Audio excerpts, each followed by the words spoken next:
is with the pandemic, the market for hotels and restaurants and catering is really dried up. So and so demand is come down. Some of the demand is increased in the retail side, but what we're seeing right now is a lot more frozen inventory because the salmon get to certain size and you have to harvest them and then get them out of the water, and so there seems to be a lot more frozen inventory across the system, South America, Europe, and I think post pandemic, everyone's hoping that sector of the market's going to come back. So it's been a real interesting ride for a lot of companies.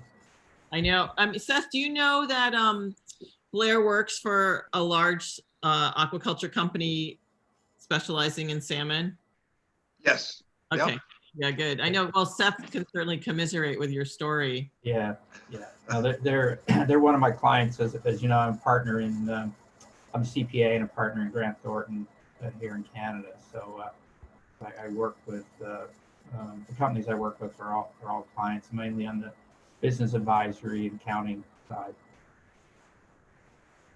Salmon is obviously very popular. A little side story. I have a 10-pot family license, and I went to get bait from the local bait dealer in New Bedford, which takes all the fish that are filleted by the various fish houses. And they have tubs and tubs and tubs of Chilean raised salmon. Yeah.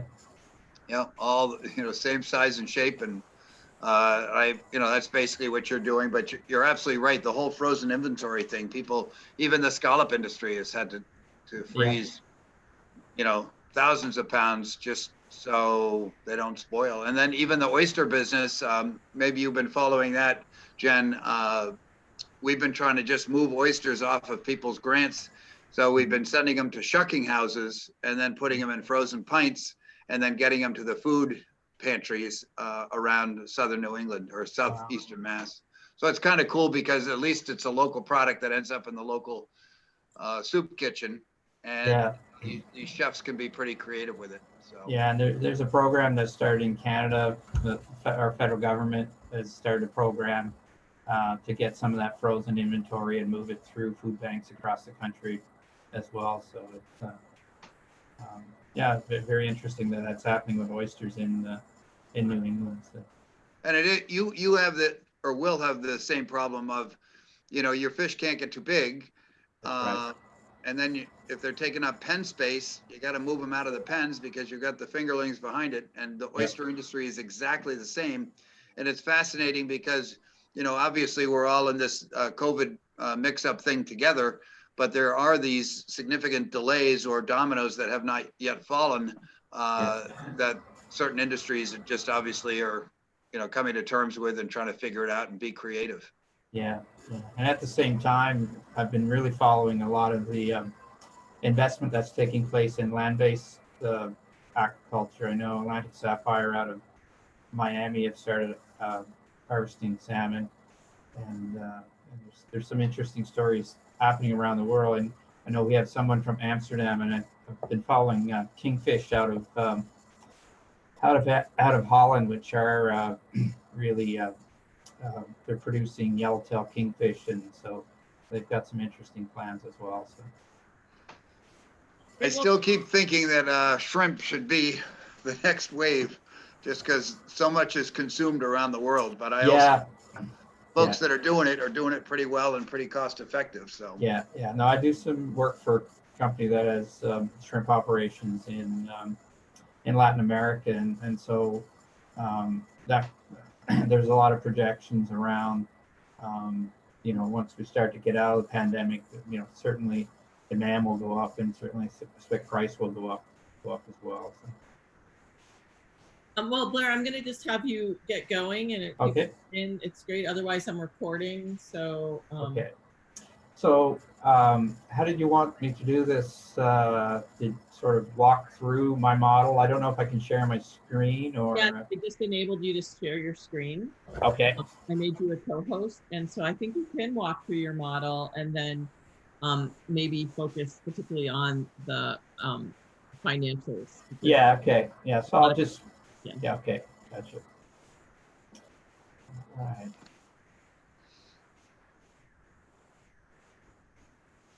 Seth, it's the one sunny day I have you inside. I literally just got off the water. Oh, did you? Okay. blowing 20 and it's only 25 degrees. So it's good to be indoors. I bet. Could everyone see um, Yep. my business plan that I put Yeah. up there? Okay. So I think the best way to do this is I'll walk through at a high level sort of how I built the model and built the financial model, and certainly hopefully we have time for questions, or certainly as we more get into the financials, if we can take some questions as to kind of how it built. As I said earlier, I'm a CPA. I'm a partner in Grant Thornton, a large international accounting firm in Canadian division, and I work a lot with aquaculture around the world. Work with salmon in the U.S. and Chile, and here in Canada, and Mediterranean sea bass and sea bream in Spain, and I started doing some work with shrimp in Latin America as well. So in terms of building the business plan, and particularly to get to the financial projections, so basically I modeled out what type of aquaculture operation I wanted to build. So my experience was in the salmon business, so I decided to model out kind of what I knew in terms of building a greenfield salmon operation. And so as I worked through the different pieces of it, so I obviously use the template for business plan that, there are lots of templates out there, but I know the materials in the course provide some good good examples to use, and I kind of follow through on that piece of it. So from a cost and a financial perspective, we mainly sort of, I guess, three main areas. Number one is when I looked at the type of operation that I wanted to build for the business plan is what was going to be the amount of capital investment, the cost that was going to be required. So that was a key piece to map out, and depending on the size of the operation. So in this business plan, I was looking at a large operation, but if you're thinking of building a smaller oyster operation, or even tilapia, or something along those lines, it's just understanding what type of capital investment you're going to have to make to get that operation off the ground. And then the next piece is, so once you understand the size of the operation and capital required, is really looking at the operations. So what's the production going to be? What do you think revenues you're going to generate on an annual basis? And what do you think the costs are going to be as well? And so using some knowledge that I had in the industry, but also looking at research for most types of aquaculture, there's really good information on pricing, what market prices are. So I was able to find sort of what the active market prices for different product mix, and then really just using some of my own knowledge, but so there's some really good research out there in terms of across different types of aquacultures, what types of costs you would expect to incur from running the operations, whether that's from selling and general admin costs to the cost of sales. And then the third piece is looking at so we know what the costs are going to be. The goal is to make profit, and so the third part is where I'm going to get the money to build this operation. So is that going to come from debt, from traditional banks or other types of financing? And then, in some cases here in Canada, in the province of Newfoundland, I know government is looking to promote aquaculture. So they So if you're a new player in the industry, they'll actually match through government grants to up to what your costs are up to a certain level. So so they're real interested in seeing aquaculture being developed. So there's a source of capital there. So figuring out, where we're going to get the money to, whether it's debt, how much I'm going to contribute as a shareholder, and are there other types of equity that'll be out there to build build the operation. So as you can see in the table of contents for the business plan, when you get into the operations, capitalization and structure, you know, incorporating a lot of what the costs are going to be. And I won't go through a lot of details in terms of what each sort of page looks like here. And there's just a PowerPoint presentation that I developed, which covered all the aspects, and it's organized along the lines of a typical business plan. So then I took all this and I modeled it in Excel. Can everyone see that? No, we can't see your Excel sheet. Okay. All right.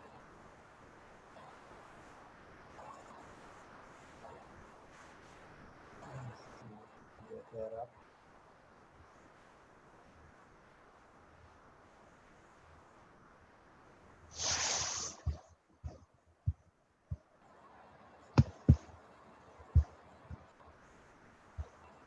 What am I doing wrong here?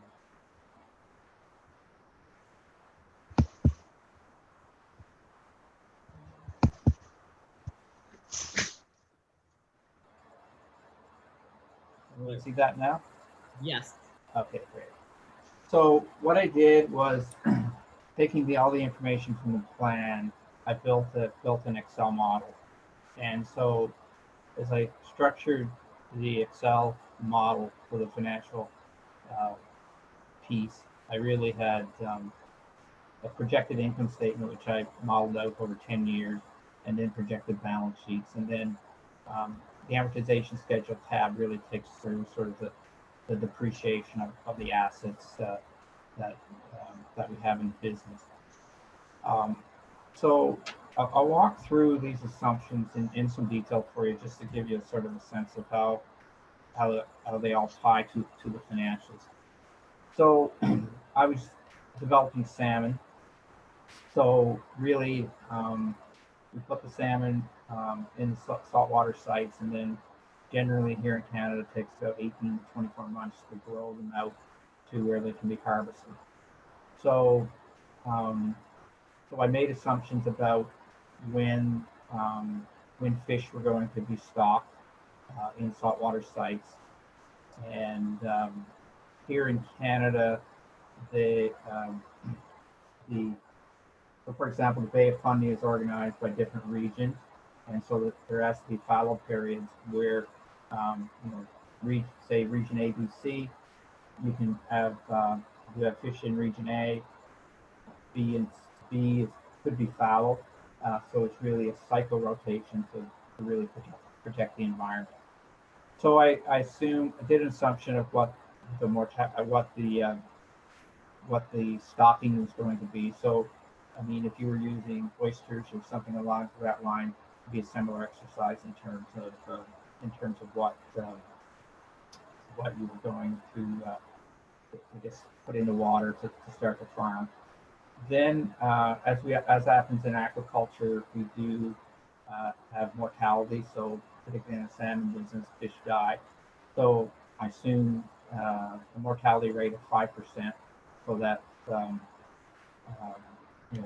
I put 3 million in, as you can see under the 2022 column. Really, when it came to harvest, it was going to have like 2.5 million. So over the period, I used roughly 500,000 for fish that would die, whether they're weaker or disease. I assume that the salmon were going to have a average harvest weight of 5 kg, so roughly 10, 11 pounds. And so that gave me the number of kilograms of product that I was going to harvest. And then I looked at the product mix, whether I would sell the salmon as whole, whether we could sell it in portions, because some parts of the market really want portions, some parts of the market want whole fish. And then looked at value added. So um, I'm not sure, Seth, how much value added is taking place in the oyster industry, but I know it's a really, really big thing that's happening in the salmon business. Definitely it's lower right now. As an example, I'm getting 50 cents an oyster, where normally I'd be getting 80 cents. And then the value added, that's where I make my money, is in my floating raw bar. I can go to $27 a dozen. So Okay. that's over $2.20 a piece. So obviously more cost involved with the value added, but I mean, people are coming to our farm to meet us, see us, and have farm fresh oysters. That's the key. Exactly. Good. Um, with salmon, when I looked at the yield, so generally, based on my knowledge in the industry, if you're doing whole fish, you're generally getting about 85% yield once the fish is dressed and ready to go to market. If you're doing portions, you're getting 50 or 60% yield of fish that you sell. And generally, value added is anywhere from 25 to 60% yield, depending on what the salmon type of product is going to the market. So coming out of that, I was able to look at each year. Um, the first year I was going to have sales is, even though I built the model starting in 2020, and you'll see that once I get to the income statement. But the first year I was going to have sales is 2022, because I was going to put the fish in 2020. It's going to take 18 to 24 months to get them ready for market. So I was able to, using these assumptions, I was looking at what the expected annual yield in kilograms was going to be. In the U.S., you're probably more familiar with pounds, and then basically looking at some real-time information that I could find as to what was happening with salmon prices for whole fish, which would be typically lower. Prices for value added would be the highest. I built in an annual inflation rate of 2%. So then, based on the product mix and the prices that what's happening in the market for the different product mix, I really was able to project the revenue that I was going to generate each year. So in 2022, roughly was going to have 2.7 million kgs of whole fish, 3.8 million kgs of portions, and 1.9 million of value add. And then just using, setting up my Excel sheet so I had the prices, then I was able to basically get the revenue for whole fish, which was the number of kgs times the price, market price for fish per kg. Same thing with fillets and portions, and then same thing for value add. And then I just repeated that exercise for each subsequent year, building in the 2% inflation rate. So I assumed I was going to have roughly the same harvests each year, and really that is driven by the fact that under regulatory situations in Canada, for salmon sites, you under regulatory rules in different provinces, you can only stock a certain amount of fish on site. So basically, in our case, provincial governments will tell you what the capacity is per site that you can stock. So the amount of money that you can make is really based on the amount of fish the capacity that you can put in the water, harvest, and then sell to market. So that is how I generated what I thought the revenue was going to be, and I just modeled that out over 10 years. So maybe I'll stop there to see if anyone has any questions around harvesting, and also around sort of any of the sales assumptions. I have a question. Sure. Oops. Hey, wait, you just Yeah, muted you yourself. just muted yourself, Roseanne. Oh, shoot. Okay. So you're not building in any, you're building in the fact that you have a particular market and you're selling 100% of your yield to that market, but there's, over the 10 years, there's no growth. There's no, you're not anticipating any more success or growth in your market, or Um, so you're just doing this for modeling purposes?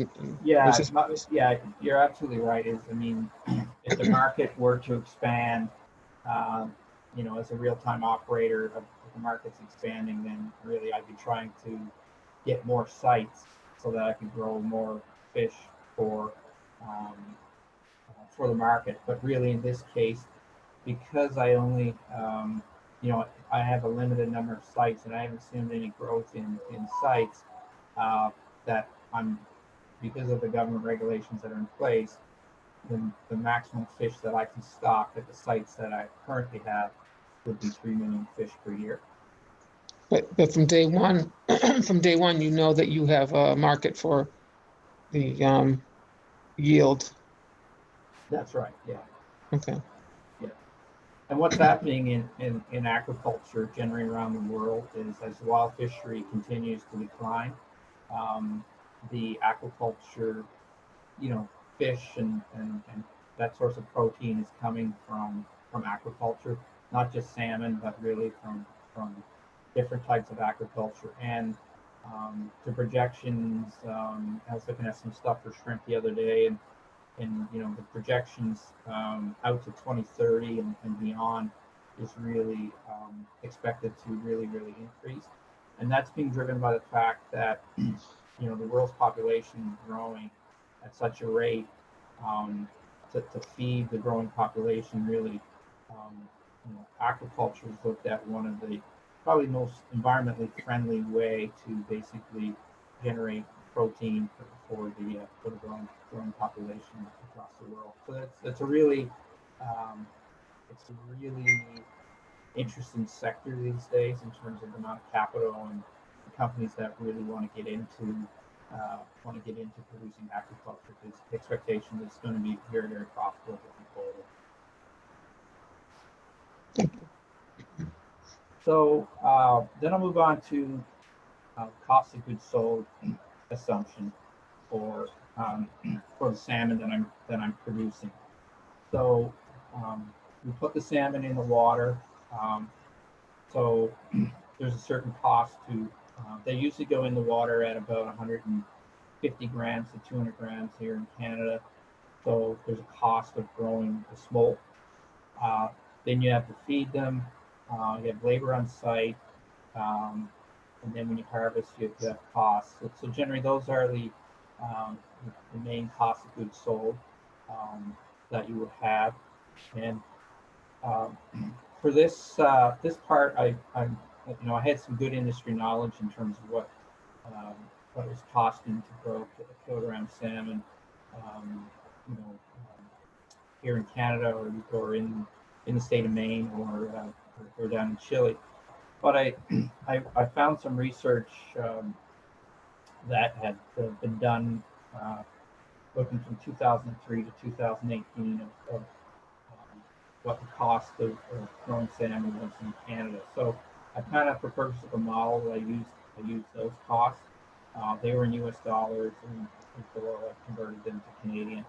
So the main cost was smolt, the feed, the labor, insurance, um, maintaining the health of the salmon, which is a cost because, again, under government regulations,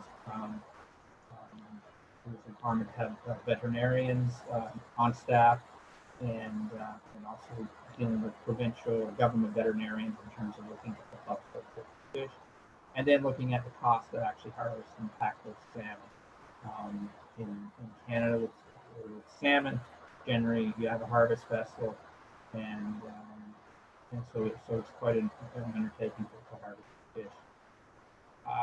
Then in what's happening in different parts of the market, and it was really interesting before COVID because the demand for organic product was really growing.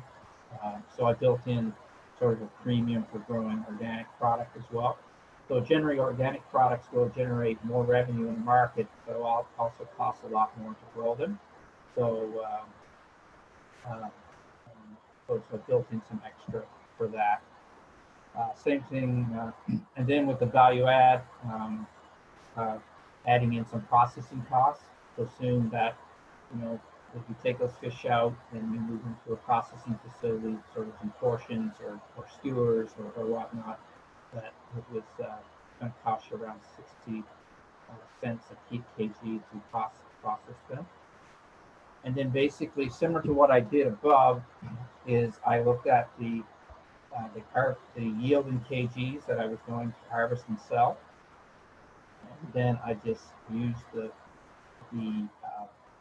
pricing model for the cost of goods sold, and then I estimated the cost of what it was going to be to grow these products in each year. So I'm projecting that the first year I harvest, I'm going to have 150 million Canadian in sales,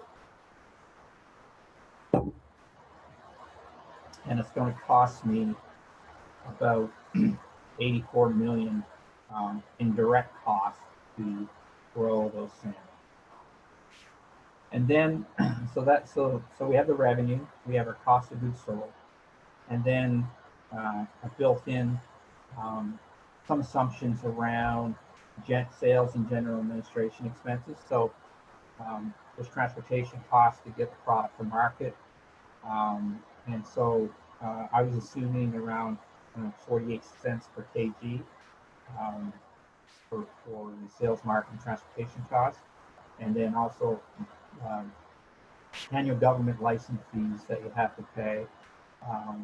So, so here in Canada, the actual license fees that you actually have to pay the governments is really quite low, because they want the industry, and they want the jobs to be developed. So really, it's really nominal what you pay for a license once you get a site that's approved. So assuming 48 cents per kg of sales, marketing, and transportation, I modeled out what my distribution costs are going to be per year based on my harvestable yield. So 8.5 million kgs harvested in 2022, and then it's going to take me 48 cents a kg to get that to market. So it's 4 million Canadian. And then based on the team that I thought I would need to run the business, I modeled out the administration cost. So everything from who's the CEO to the CFO to marketing office, marketing people, directors of operations. So, which, typically headquarter type staff, and sort of made some assumptions around what it was going to cost to model that out. And then, of course, if we're making profit, we had to pay income tax. So I assume the tax rate of 29%, which is consistent with what we have here in Canada on the profit. And then also had some assumptions around the capital investment. So found some information which actually came out of a U.S. and Norway study, and estimated that it was going to be about 8.4 million Canadian to put the infrastructure in place to grow the product. And so for 10 sites, that's going to be 84 million Canadian. And I estimated that those assets would basically have a 10-year useful life, and they would need to be replaced after 10 years. So that cost is going to be amortized over 10 years, and that over time, that capital infrastructure, particularly in seawater sites, it's it's rough, and and you get storms, and I'm sure Seth can relate to this, and you get infrastructure that gets destroyed. So in this case, it's assuming 10-year life, and sort of that capital investment would have to be reinvested after a period of 10 years. Then I looked at interest and financing costs. So I estimated that that basically the way most of the banks, particularly will finance the agriculture sector, is through what we call asset-based financing, and that they generally will finance up to 75% of the capital cost. Also knew that I was going to need, because I wasn't going to have any sales for the first 2 years, so I was going to have some sort of debt facility to support the business, and so there was going to be interest costs on that, and that's typically when you take a business plan to a bank or a financing institution looking for financing, what they're looking at is what's the profit that this business can generate, and can it repay the debt? Can I make interest? Can I make money on the debt? So I assumed that of the capital investment, $75 million was going to be required to be borrowed. I assumed that I was going to get a operating line and with interest-only payments. And then I assumed from a capital investment that the shareholders, I was going to put in $5 million. The government of in the province of Newfoundland and Labrador are going to match that, and then another. I would find another investor or investors to put in, another $59 million. And so my total cash requirements for startup, so I had about $101 million in capital equipment, and so that was built off of. This is a little hard to see here, but basically the site, hatchery infrastructure, harvesting vessels, processing facilities, a corporate office, equipment, and sort of different types of vehicles. So $101 million Canadian that was going to be the capital equipment. And because I wasn't going to generate any revenue for 2 years, the operating line of $85 million was determined based on the working capital that I was going to need over 2 years, and then also looking at what my admin expenses were going to be. So really looking at about 229 million Canadian to start the business up. I was going to get 75 million from the bank, 85 from an operating line of credit, and then about 70 million was going to come from equity or investment by myself and other partners in the business. So that's a lot of information, and so maybe I would stop there and see if anyone has any specific questions. So they're a little early, right? Early on in the semester, Okay. that I'm sure that they haven't got to this kind of financial piece of their project. But even if you guys have general questions or what you're thinking, just a great opportunity to talk to Blair about one, he's an accountant, he works in this space, right? And two, just to think about, get you guys to think about what you need for your project. So does anyone have any questions? Oh, hi, Rosie, go ahead. Sorry. All right. Here's my question. And I apologize for being a financial person, but if someone's starting a smaller scale operation, mom and pop, one or two people, a lot of the costs you throw into cost of goods sold are going to be fixed.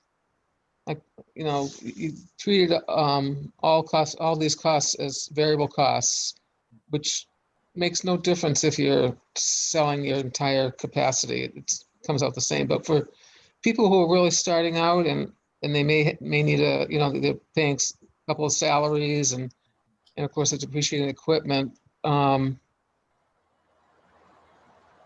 just want to confirm that my impression is correct, that that's when obviously you're going to show some losses, and it's more realistic to split out those true variable costs from the fixed costs. That's But right. that's more of a comment. But here's my question: just generally, what kind of aquaculture businesses are more suitable to the small scale and can be more profitable, at a lower break-even kind of point? And so so you're right, that's a really good question. Most of the salmon businesses are large scale operations with big players. Here, what I see in Canada, the smaller operations would maybe around certain types of shellfish, such as mussels. Some oyster companies uh, would be smaller sort of operations. But even in those spaces, I mean, and Seth, you can comment. I'm seeing a lot of what I'm seeing in the space right now is a lot of oyster, um, and particularly in the mussels, a lot of consolidation in the industry. So, bigger companies are buying out some of the smaller players, um, but typically, um, more into shellfish, sort of mussels, oysters is where we see smaller operations. So along those same lines, Rosie, and that's a great question because I would say 60% of at least the oyster farms in Massachusetts are smaller mom and pop, one or two people. And a lot of times they are supplement projects. It's not as though it's a full-time operation, which is another interesting part. I do know, Blair, and I think you would confirm that, beam yourself back 20 years ago, there were lots and lots of little salmon farmers Absolutely. tried to make a go of it, both in Canada and I know over in, Scotland and Norway and all of that. And then throughout time, Rosie, which kind of gets to your point, I think, is that in certain industries, especially in salmon, there is a size restriction that you have to get to a certain big size to really make it go cost effective. All of the stuff that Blair just went through in regards to analyzing the cost.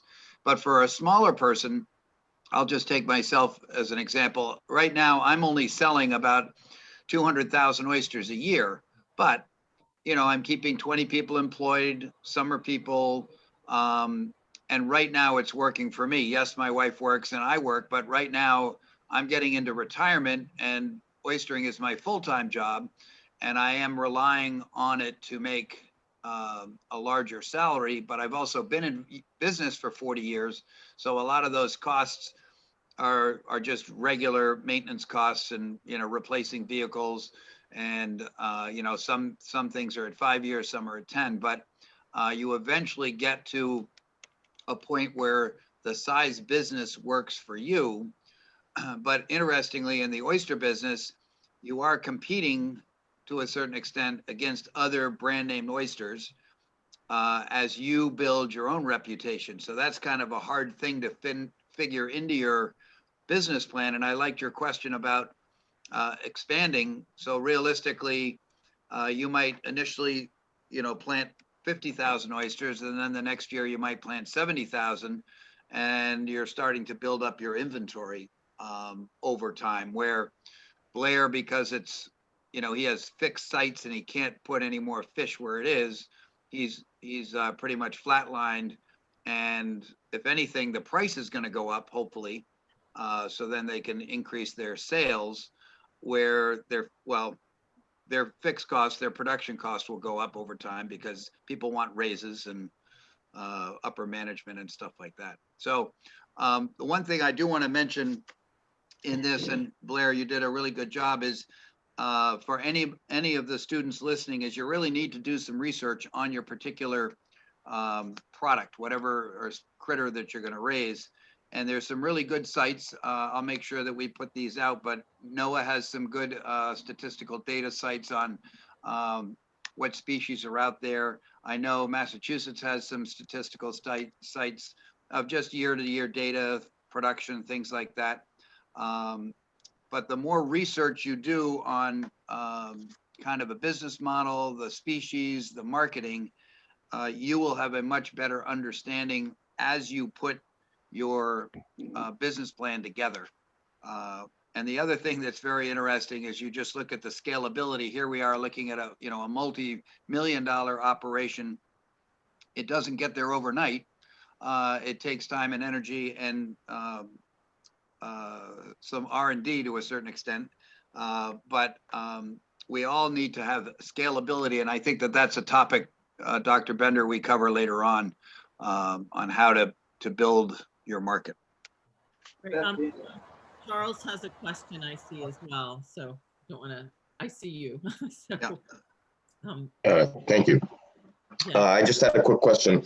So we, for a business, like for a new business to start, one of the things I've noticed in a lot of businesses, in basically every sphere, is that when you start off, it's hard to have insurance against unforeseen circumstances. So like sudden rises in prices, inflation, or even large accidents that may ruin a building or whatever, that may ruin a lot of capital for the business. And how would aquaculture really deal with such a problem?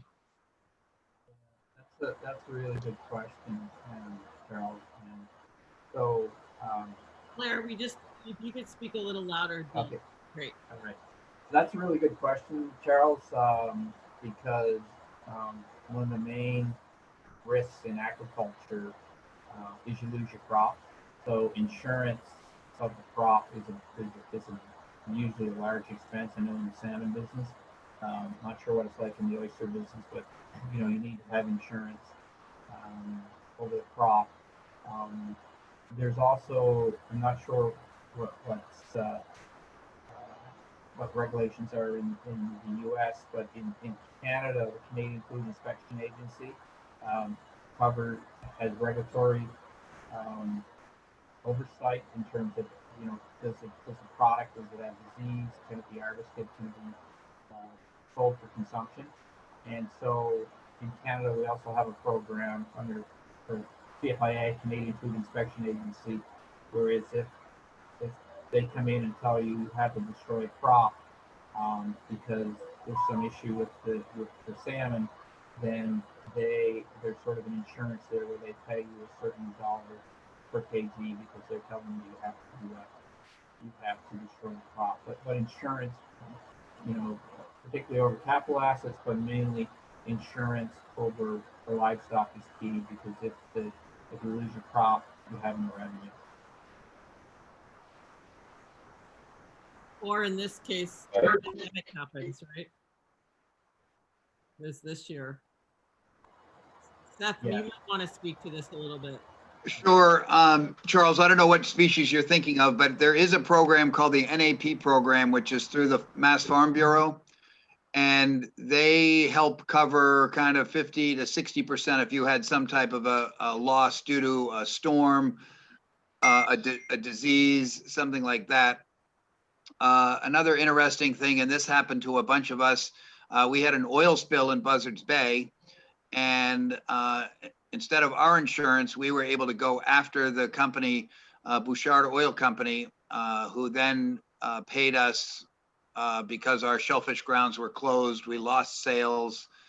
So there, from a accident that happens by somebody else's cause, you can always go after those people. And as I said, there is this basic, very low cost. I think I pay $250 a year to cover my crop, in the sense of, as I said, a hurricane. At one point, I think people filed on a really, really hot summer up in Duxbury. They filed a claim and they were able to get that because it was actually global climate change, but it killed, 80% of their oysters. So there are some, and then there are recently, and we actually, I think it's this Friday at 1 o'clock with the Mass Aquaculture Association, we have a couple of insurance companies that are talking and selling their options to sell a separate individual program to cover crop loss with, I know it's clams and oysters primarily are the two species here. And then in Massachusetts, there is a fair amount of trout farming out in the western part of the state. And I don't know about their insurance, but I assume it's somewhat similar to a government-based partial coverage of losses. Thank you for letting me know. That was very informative. I've actually been to some of those trout farms during the school way back when. Seth, Steph, I actually think it's today at 3:30. You have like, because I'm looking at the schedule right now, and it doesn't look like that's on the schedule for Friday. So we do have the risk management folks and the SBA folks today. Oh, okay. So it might be this afternoon, which is from 3 to 5:30 if you guys are interested. You can just go to, I think you can go to the Mass Aquaculture Association website. Yeah. And access the annual meeting and the agenda for the week there. So Right. It's mass, MASS aqua.org, I believe. I'm gonna look for it and try and get it in the chat. Yeah. Sorry. Seth, coming back to Rosie's question, with oysters, is there a stocking capacity that the state regulators will impose, what the number of oysters you can have on at a particular site? No, that's up to the individual farmer because obviously we're depending on Mother Nature to feed them. And if you put too many animals on a site, similar to a cow on an acre, if you put 20 cows there, the acre is going to be useless. And it is the one thing we don't have a good handle on, Rosie and or Blair, is that, and as the president of the Mass Aquaculture Association, this is something we need to get our handle on, is if suddenly all of our oyster farmers, because everybody had a good year, decided to increase their production by 30%, 6 months to 18 months later, the wholesalers are going to have the problem of moving 30% more product. So we need to have better communications between the grower producer and the folks that market this stuff, because about 85% of our growers, individual farmers in Massachusetts anyway, are depending on the wholesalers to move their product. So we need to do a better job with that as we march down this road, because we obviously don't want to get to the point where we're overproducing. And in your case, Blair, you said that sometimes they might ask you just to, put the fish in a landfill or something like that, which is terrible. They can, depending.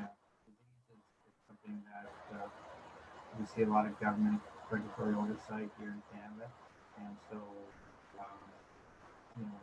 the farmers really lose their entire crop at a certain site because it would have a certain disease and it would not be a product that could be harvested and sold for human consumption. No, and all of our regulation really comes down to local, not that a local shellfish warden would tell you what to do, but the Division of Marine Fisheries, they're just the permitting agency, and we're kind of at our own demise of supply and demand and working around that. And it's been very interesting because the 3 or 4 very large wholesalers in Massachusetts have been very nice about going around and buying oysters from me or, the other smaller people just to help out. But, our production is so far off, we're asking, they're basically asking us to take 45 to 50 cents an oyster or less, especially if you get into the whole petites, the undersized ones. So the market value is incredibly depressed at the wholesale level. You mentioned, Seth, there's a section coming up on scalability, and I think, again, back to Rosie's question, that should really help that you know, part of the business plan, you know, the requirements for the course are, you're looking at a 10-year income statement, 10-year balance sheet. So talking about scalability should help everyone sort of look at what sort of the initial startup costs are going to be if you start small and then expand. So I think that session would be helpful for people as they look at starting off in what size of an operation that fits for them. Moving on, so what I did is I took all of these assumptions and then I built out projected income statements and projected balance sheet. So in 2020 and 2021, I didn't have any sales or cost of goods sales, and sort of the costs that I incurred in those years became part of the inventory cost, which is really sort of an accounting assumption. And so really, you know, in terms of building the income statement, my sales less my cost of goods sold gives me my gross profit. So that's sales less all the variable costs to grow that product. Then my selling and general admin costs, depreciation, finance and interest costs brought me down to net earnings before tax. Then I taxed it at 29%, assuming that I had a loss, I would get a tax recovery at some point in the future, then my net earnings. So you can see the first couple of years I'm generating losses until I can get product that's semi-harvested and sold to the market. And then once the cycle's built, I have product every year coming to market. And so, and then as I get to 2022 is the first year I've had sales, and that comes from my assumptions. I did back to my assumption sheet where I had what my sales are going to be, then what my cost of goods sold are going to be for that product based on the assumption. Same thing with all my annual admin costs. I make it all back from the assumptions, then my earnings, and then income tax expense, and then building out sort of eventually, you know, the first year that I sort of have some retained earnings or retained profit in the business is 2022, and then the model goes along and sort of builds based on those assumptions that I built out. So for me, building the financials, and I think Seth had said there's some really good research out there in terms of costs and things like that. You know, if you're looking at oysters, certainly in the salmon or other types of species, there's a lot of information that you can find through research. And so I think the key to me in building the financials is really thinking about upfront what size of operation you're going to have, what type of species, pull together all your assumptions in terms of what, you know, costs are going to be, whether it's capital costs, variable costs, what your sales are going to be based on, and what you're going to plan to harvest, and then, you know, using Excel, if you have an assumption sheet where you model that out, it's easy to link it all. And so, you know, in this business case, we start to get very profitable, you know, moving through 2010. You know, so really, you know, using the modeling out the assumptions and really just putting it into an income statement format, which this is a typical income statement: sales, plus your cost of goods sold, gives you gross profit, take off your sales and general min costs. So they're sort of, you know, some of those costs are fixed. And then you have your earnings before tax, and then your net earnings. Before I move to the balance sheet, any questions on that? Let's maybe get through all this sheets, and then if people have questions, just because I can't believe it, but it's almost 10:30. Yeah, I know. So in terms of building a balance sheet, the key thing to know from accounting is that your assets, so things like cash, receivables, your biological assets, because they're the cost of that inventory in the water, your capital equipment, so assets has to equal your liabilities plus your shareholders' equity.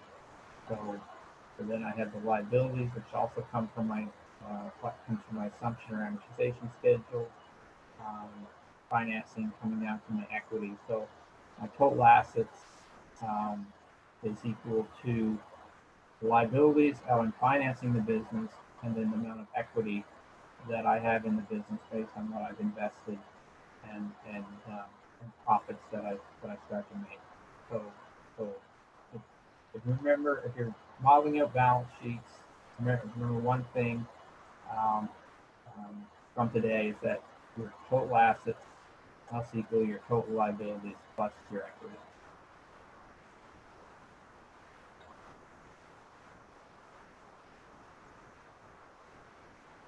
And the final sheet before fixing is just an amortization. So this is the debt. So I assume that I'm going to borrow 75 million. I'm going to repay it at over 10 years, and then I just calculated interest based on 5%, and then just amortize it out. And really, as you can see, as I pay back that debt, the debt is going down each year. Started at 60 million, 52, 45, 37. So I haven't paid that long-term contract.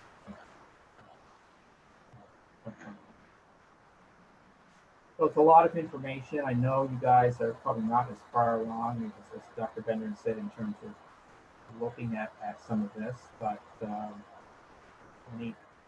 any questions? Blair, would you object to us putting your business plan and the financials up as a model for people? No, go right ahead. Thank you. I think folks referring to your project as they move through their own would be really helpful for guidance. Yeah, no, absolutely. No problem with that. Do you guys have any questions? Or you didn't think that the financial was such a big piece of getting in the business? Seth can probably speak to that. It's especially important. I know if you're a small mom and pop shop, you might be financing it yourself, but if you're going out and looking for money, either through SBA or your local bank, you really need a nice, well thought out business plan. Seth, what about just even getting risk insurance, so and insurance associated with your farm? Do you need all these pieces? They've never asked me for it, but I've been in business for 40 years. That's a good question, and maybe I'll ask that today on our meeting at this afternoon with those guys. Because you're right, if you're a first year person and you have no idea about how safe your site is or anything, that would be an indication or a good thing for them to know as well. Anyone else? Does anyone else have questions? Rosie has a question. If you're starting up small business, you definitely gonna need financials for a line of credit, but the expectation might be that you would pay it down once a year as well, so it'd be revolving. So you'd have to show the capacity to pay down the line of credit, not the capital financing, but so it might be. I think if you floated the line of credit that you needed, it might be more realistic for a smaller person. And also, I'm assuming the bank would require collateral even for the line of credit. Makes it hard to do even. I would think it might be hard to get even a line of credit unless you put up your house or something like that. Yeah, that's a good point, Rosie. It goes back to sort of something that Seth had said 20 years ago in New Brunswick, and particularly in Maine. There were a lot of smaller sites, and a lot of those farmers, as they got into the business, had to give personal guarantees to the financing institution. And what happened here in Canada, there was so much consolidation in the industry, was because in 2005, in the salmon industry, ISA, which is a disease, um, an immune disease for salmon, hit and basically wiped out the crops, and then a lot of the farmers basically, they were small. They had put up their personal personal guarantees through financing institutions, and then really, with the disease impact, a lot of them just basically couldn't make a go of it anymore, and were basically bought up by larger players, and that's why we've seen a lot of consolidation here in Canada. Are there grant programs in New England for startup costs? Not to my knowledge. I do know that if you're not clear on a business plan, that through the SBA, there's the SCORE program where usually retired executives will help you really tease out and come up with a better plan sometimes before you go to the bank. And be interesting to know if people could put up their IRAs or something as collateral. if people are retired, semi-retired, and You'd have to like excitement, I guess, to do that. Yeah, Ava, do you guys work in this space at all?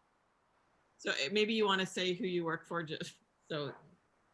Yeah, sure. So I work for the Global Sustainable Seafood Initiative. So we have a lot of partners, and they're a mix, but they're mostly either buyers/retailers, or they can be actual farms, they can be processing facilities, like the one you mentioned previously, King, the one that farm kingfish in New Zealand. They're not a formal partner, but they are a contact of us. But we do have quite a few farms. I think for salmon farms, for instance, we have a few in Chile that we work with, but our work with currently focuses mainly not so much on the processors, but on the actual retailers, and having sustainable sourcing policies. So that's really our focus now, but we are quite familiar with that production Lots side. of salmon will be coming in from Norway or Scotland. Yeah, we're less. We have less partners there. We've quite a lot in America. What you see, especially in Scandinavia, or like we do work a little bit with Iceland, is that so far they have been quite focused on the national market, and they do have quite a different system. Like they tend to work less with certification, for instance, because they have their own, a lot of issues you have with seafood, they don't really have that because they have such good legislation in place and good enforcement of that. So very different issues you're looking at. Yeah.